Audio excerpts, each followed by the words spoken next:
Shalom, saudara yang terkasih di dalam Tuhan. Hari ini firman Tuhan diambil dari Lukas 4 ayat 1 sampai 13. Judulnya adalah tentang pencobaan di padang gurun. Kita tahu dari perikop ini bahwa setelah Tuhan Yesus dibaptis, dia dipenuhi oleh Roh Kudus. Setelah itu langsung dibawa ke padang gurun. Di padang gurun dia menghadapi ujian demi ujian. Saudara yang dikasihi Tuhan, seringkali ini pun terjadi bagi kita, orang-orang percaya. Setelah kita terima Tuhan Yesus sebagai Tuhan dan Juru Selamat pribadi, dipenuhi dengan Roh Kudus, ada masanya Tuhan akan membawa kita ke padang gurun, ke masa di mana sesuatu yang tidak menyenangkan, tidak banyak hal yang bisa kita temukan yang mengenakkan daging, ada di padang gurun. Tetapi itu harus terjadi. Dan di sana bukan hanya itu, tetapi ada ujian-ujian yang harus kita alami.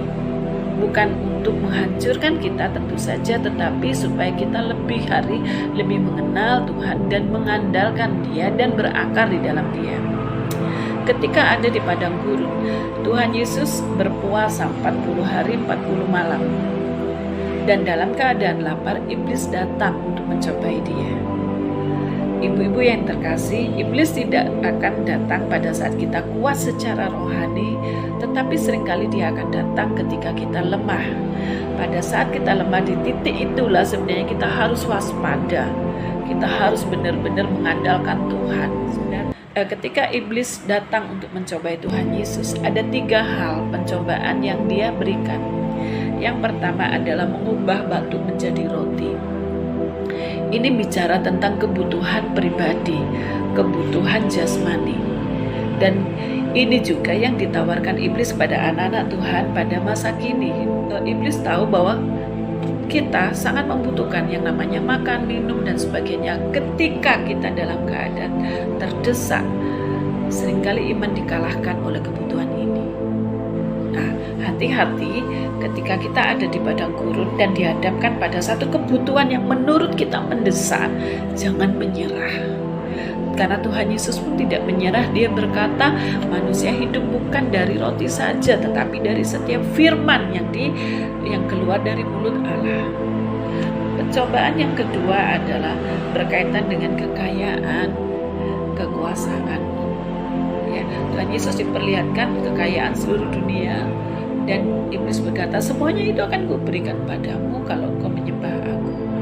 Hal yang sama juga ditawarkan iblis kepada anak-anak Tuhan. Iblis menawarkan jalan pintas, shortcut untuk mendapatkan yang namanya keinginan mata, keinginan daging, ya, kekayaan. Kadang ada yang karena jabatan dia meninggalkan iman, karena jodoh dia meninggalkan iman, dan sebagainya. Ibu-ibu hati-hati, jangan sampai keinginan mata, keinginan daging, keakuan hidup membuat kita jatuh. Ya, hal yang berikutnya adalah iblis menggoda Tuhan Yesus supaya dia mencobai Tuhan dengan cara menjatuhkan diri dari hubungan baik Allah. Karena ada tertulis di dalam firman bahwa Tuhan akan kirimkan malaikat untuk menatang Tuhan Yesus sehingga kakinya tidak terantuk pada batu. Hal ini pun juga yang ditawarkan iblis pada anak-anak Tuhan. Seringkali dia mendorong kita untuk mencobai Tuhan, sehingga kita berkata akhirnya memberontak, loh, kata Tuhan, kata firman seperti ini, kok hasilnya seperti ini. Tuhan, kau kan berkata begini-begini, tapi kenapa aku menghadapi seperti ini? Nah, hati-hati, karena apa yang iblis lakukan pada Tuhan Yesus, dia juga akan lakukan pada orang-orang percaya. Tuhan Yesus menghantam iblis dengan firman. Dikatakan firman Tuhan itu adalah pedang roh. Pedang dipakai untuk berperang, dipakai untuk menyerang. Ya, mari Bapak Ibu, mari Ibu-ibu, perkuat hidupmu dengan firman. Dan pakai ini untuk menghancurkan setiap siasat iblis. Bukan dengan kekuatan kita sendiri, tetapi dengan firman Tuhan. Karena firman Tuhan itu punya kuasa. Dan yang terakhir, ayat terakhir, sesudah iblis mengakhiri semua pencobaan itu, ia mundur daripadanya dan menunggu waktu yang baik.